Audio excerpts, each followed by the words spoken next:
नमस्ते दोस्तों, मैं राहुल सर आप सभी का स्वागत करता हूँ आपके YouTube channel finance by Rahul पर। हमारी ये एक सीरीज़ चल रही है जिसका नाम है NISA mutual fund distributor certification course. इसमें हम आने वाले 2 महीने में इस पूरे कोर्स को कंप्लीट करने वाले हैं, जिसमें 280 पेजेस की हम पढ़ाई करने वाले हैं और पूरा वर्ड टू वर्ड हम इसमें पढ़ने वाले हैं। तो लास्ट 2 वीडियोज़ में मैंने अब तक इसका इंट्रोडक्शन दिया है कि ये बुक क्या है, ओके, और यहाँ से हम कैसी जॉब या खुद का बिजनेस म्यूचुअल फंड्स में कैसे शुरू कर सकते हैं। और पहले ही वीडियो में हमने इसका चैप्टर नंबर 1 इन्वेस्टमेंट लैंडस्केप शुरू किया था, जिसमें हम कुछ पेजेस आगे आए थे। और उसके बाद मैंने आपको फाइनेंशियल गोल्स क्या होते हैं, फाइनेंशियल ऑब्जेक्टिव्स क्या होते हैं, वहाँ तक पढ़ाया था। और दूसरे जो लेक्चर था जो कि हमारा कल हुआ था, उस पर मैंने कैलकुलेशंस पढ़ाए थे कि फाइनेंशियल प्लानिंग किस तरीके से की जाती है। वो पिछले दोनों वीडियो देखोगे तो आप इस तीसरे वीडियो को समझ पाओगे। और कल का वीडियो इसीलिए बनाया गया था क्योंकि अभी बुक्स में आगे आज हम कुछ केस स्टडीज़ लेने वाले हैं, और कल जो कैलकुलेशंस किए थे उसी तरीके से इस केस स्टडीज़ के भी कैलकुलेशंस मैं आपको करके दिखाता हूँ। ओके, तो ये जो PDF है इसमें हम फाइनेंशियल गोल यहाँ तक हो चुका था, राइट। अभी नेक्स्ट है short term needs versus long term needs. तो हमने इस बुक में देखा है कि शालिनी नाम की स्टूडेंट है जिसको स्पेस साइंटिस्ट बनना है, जिसके पास कम से कम 10 साल है अभी। ओके, रविंद्र है जिनके पास 15 साल है, किसी के पास 20 साल होंगे, आपके पास क्लाइंट आएंगे फ्यूचर में किसी के पास 15 साल होंगे, राइट। तो ये जो ईयर्स रहते हैं, तो ये ईयर्स यानी ही हम इसी को गिनते हैं शॉर्ट टर्म्स नीड्स और long term needs. Okay, so this is short term and long term needs. तो वो एज पर क्लाइंट हमें बताना होता है कि किस स्कीम्स के साथ हम लोग आगे जा सकते हैं, राइट। तो यही होता है जनरली, उसमें जो इम्पॉर्टेंट है उसको पहले लेना होता है एज पर क्लाइंट, उसका रिस्क एप्टीटाइट देखकर। ओके, उसके बाद पॉइंट है नेक्स्ट 1.1.4 में financial goals, time horizon for their achievement and inflation. तो इसकी हमने कल बात की थी। हमने कल एक उदाहरण में लिया था कि किसी कोई हमारे क्लाइंट है जिनको अपनी बेटी की शादी करना, ये उनका फाइनेंशियल गोल है। बेटी की उम्र 2 साल ली थी हमने, शादी की उम्र 27 साल, 25 साल बचे थे, 8 लाख रुपए आज लगा रहे थे। तो कुछ बेसिक इन्फॉर्मेशन हमने डाली थी जिसमें निकल गया था कि 58 लाख जिस शादी को आज 8 लाख रुपए लगते हैं, वो बिकॉज ऑफ इन्फ्लेशन यहाँ से 25 साल बाद 58 लाख की होने वाली है। ये हमने कल एक्सेल में कैलकुलेट किए थे, फिर गूगल से कुछ आंकड़े लिए थे BSc NSE के। जिन्होंने वो वीडियो नहीं देखी है तो प्लीज़ पहले में आप उस वीडियो को देखिए, ताकि इससे आप उसको कंपेयर कर पाओगे और यहाँ पे आगे की चीज़ें आपको समझ में आएंगी। तो अभी चलते हैं word to word. The next step would be to assign amount to the financial goal. तो नेक्स्ट स्टेप ये है कि भैया अभी कितने पैसे लगने वाले हैं फ्यूचर में। In the process of planning, this is an important question. अब जब आप फाइनेंशियल प्लानिंग कर रहे हो तो ये सबसे पहला सवाल बनता है कि कितने पैसे लगने वाले हैं, कितनी कॉस्ट बैठने वाली है। जैसे Shalini the 8-year-old wants to be space scientist, उसको स्पेस साइंटिस्ट बनना है, तो for which she needs good quality education, उसके लिए अच्छा एजुकेशन चाहिए। How much would such education cost, तो उस एजुकेशन की कॉस्ट क्या होगी। Well this question must be answer in terms of amount needed. तो इस सवाल का जवाब तो आप पैसों में ही बता सकते हो कि कितने पैसे लगेंगे, राइट। एंड दैट इज रफली अ डिकेड फ्रॉम नाउ। तो ऐसा मान के चलो कि उसको यहाँ से 10 साल बाद वो एजुकेशन लेना है। In such case the cost are quite likely to move up. Obviously cost जो है आज स्पेस साइंटिस्ट बनने के लिए जितने पैसे लग रहे हैं, ऑब्वियसली 10 साल बाद महंगाई के कारण वो ज़्यादा लगने वाले हैं, क्योंकि उसमें इन्फ्लेशन ऐड होने वाला है। तो ये है अभी अपने पास एक केस स्टडी, तो इसके ऊपर अभी हम लोग काम करेंगे। ओके, या देखिए लिखा भी है, inflation adjustment for the goal values is critical without which the entire planning can go haywire. मतलब अगर आप इन्फ्लेशन को गिनोगे ही नहीं तो थोड़ी ना आपकी प्लानिंग प्रॉपर हो सकती है, राइट। तो अभी यहाँ पर केस स्टडी दी है। In case Shalini's higher education, तो अभी इन्होंने डायरेक्ट अमाउंट निकाल के दी है, लेकिन ये अमाउंट कैसे आती है इसका कैलकुलेशंस में अभी एक्सेल पे करके देखते हैं। उसको थोड़ा बड़ा बना देते हैं एक्सेल को। कल मैंने वीडियो में देखा कुछ लोगों को दिख नहीं रहा था प्रॉपर, तो आज ये दिक्कत नहीं जाएगी। तो देखिए, in case of Shalini's higher education, assume that the cost of her higher education is ₹50 lakhs। तो उसके एजुकेशन की कॉस्ट, ओके, उसके एजुकेशन की कॉस्ट कितनी पड़ने वाली है, 1 2 3 4 5 6 50 लाख आज की। ओके, मतलब आज अगर वो यहाँ लिख देता हूँ मैं, टुडेज एजुकेशन कॉस्ट, यानी वो बच्ची अगर आज स्पेस साइंटिस्ट की पढ़ाई करने जाती है तो उसको लगने वाले हैं 50 लाख रुपए, right. And Shalini would go to the college 10 year later. Okay, लेकिन उसको कब जाना है, आफ्टर 10 ईयर्स। ठीक है, कब जाना है उसको, आफ्टर 10 ईयर्स जाना है।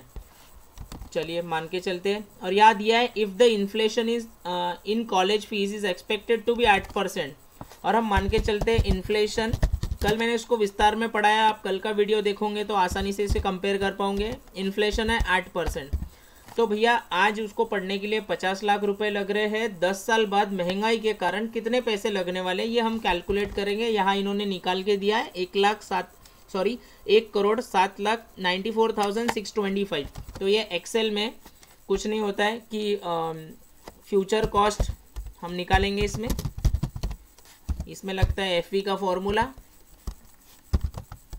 Future value bracket open, rate 8% की महंगाई 10 ईयर्स के लिए, ठीक है, 50 लाख आज की वैल्यू है। तो देखिए यहाँ आ गया 107, यहाँ लिख देता हूँ मैं 107,94,625, यही हमें दिया है अमाउंट। देखिए 107,94,625।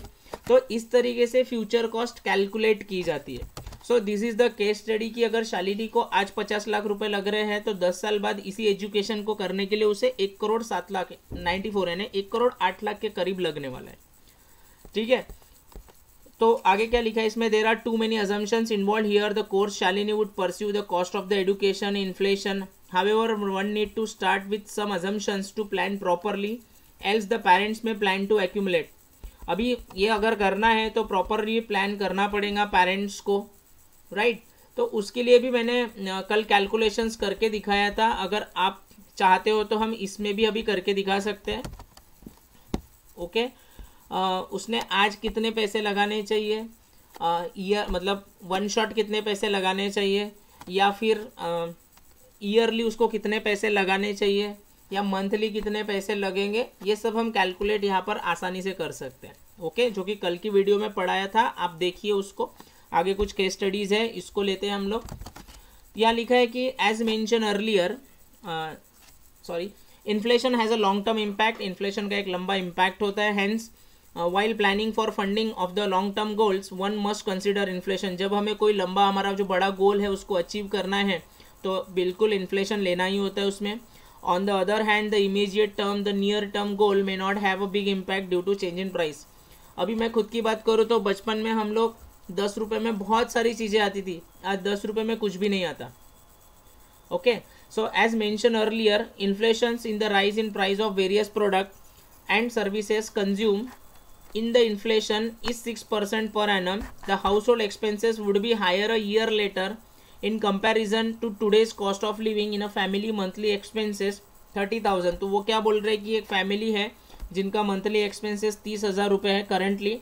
तो अगर वो 6% की इन्फ्लेशन अगर देखते हैं तो अगले साल ओबियसली 30,000 का 6% 1,800 रुपये होता है, और 30,000 में 1,800 ऐड कर देंगे तो 31,800। अगले साल से उसको मंथली 31,800 लगने वाले। और वही कैलकुलेशंस अगर आप 10 ईयर्स के बाद का करते हो तो 53,725 ये मंथली एक्सपेंसेस जाने वाला है। जिसको आज 30,000 रुपये महीना लग रहा है उसको यहाँ से 10 साल बाद 53,000 रुपये लगने वाले, और 20 साल बाद 96 यानी 1,00,000 रुपये करीब करीब। तो इसका भी कैलकुलेशंस हम करके देख लेते हैं। कुछ नहीं, इसी को कॉपी करके पेस्ट करना है, कॉपी पेस्ट।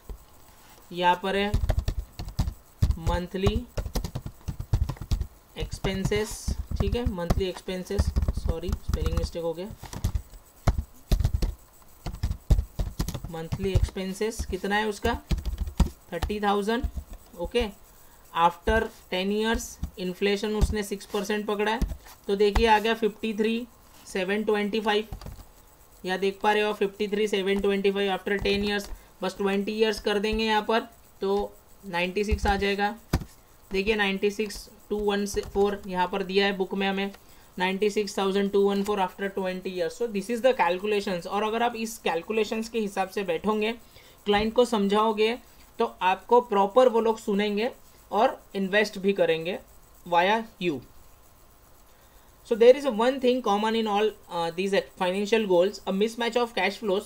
तो देखिए फाइनेंशियल गोल का मिसमैच क्या हो रहा है कि सिर्फ अमाउंट, किसी को पढ़ाई करना है, किसी का मंथली एक्सपेंसेस निकालना है, किसी को बाय करना रहेगा घर, तो मोटा मोटा अगर आप चलोगे तो कितने पैसे चाहिए, कितने साल में चाहिए, क्या महंगाई दर हो सकता है, तो कितने बनेंगे।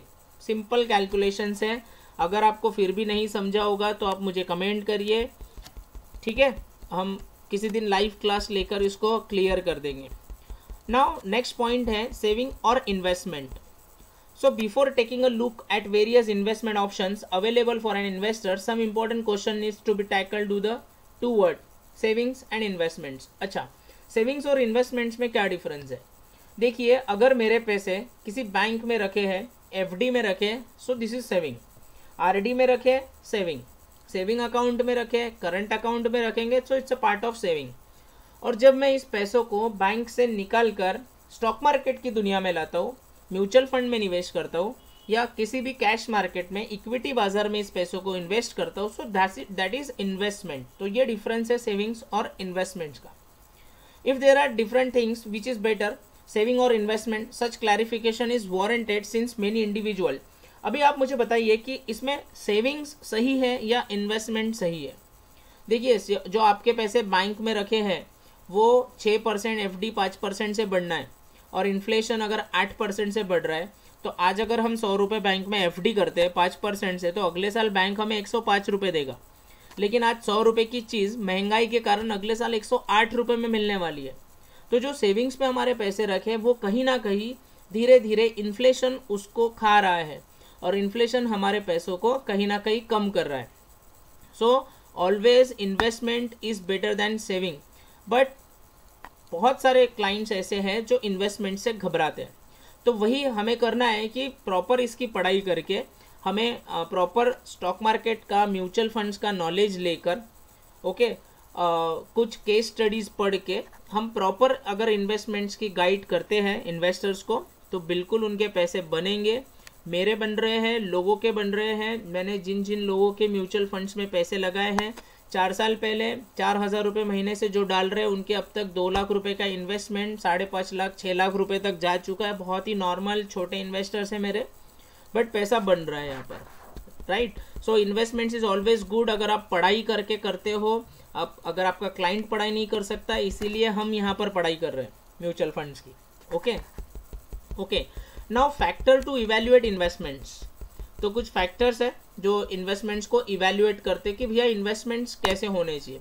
देर are 3 most important factor to evaluate investments are safety, liquidity and returns. कि पैसा सेफ कितना है, कितने जल्दी हम वहाँ से निकाल सकते हैं, और कितने पैसे बन सकते हैं, रिटर्न्स। ये बहुत ही इंपॉर्टेंट फैक्टर होते हैं जिसको देखकर ही लोग इन्वेस्टमेंट्स की तरफ जाते हैं।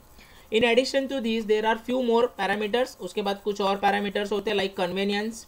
अब बहुत सारे लोग हैं जिनको म्यूचुअल फंड्स के बारे में पता ही नहीं है। अभी खैर नागपुर जैसे शहर में, बड़ी सिटीज़ में ये सब चीज़ें अभी आसानी से लोगों को पता है, अवेयरनेस ज़्यादा है। लेकिन अगर आप थोड़ा सा इंटीरियर में चले जाओगे तो वहाँ लोगों को इसका नॉलेज नहीं है। लोगों को लगता है कि बेकार होता है, यहाँ पर पैसे डूब सकते हैं, बैंक में सेफ्टी होती है, तो जनरली लोग पैसा बैंक में रखते हैं।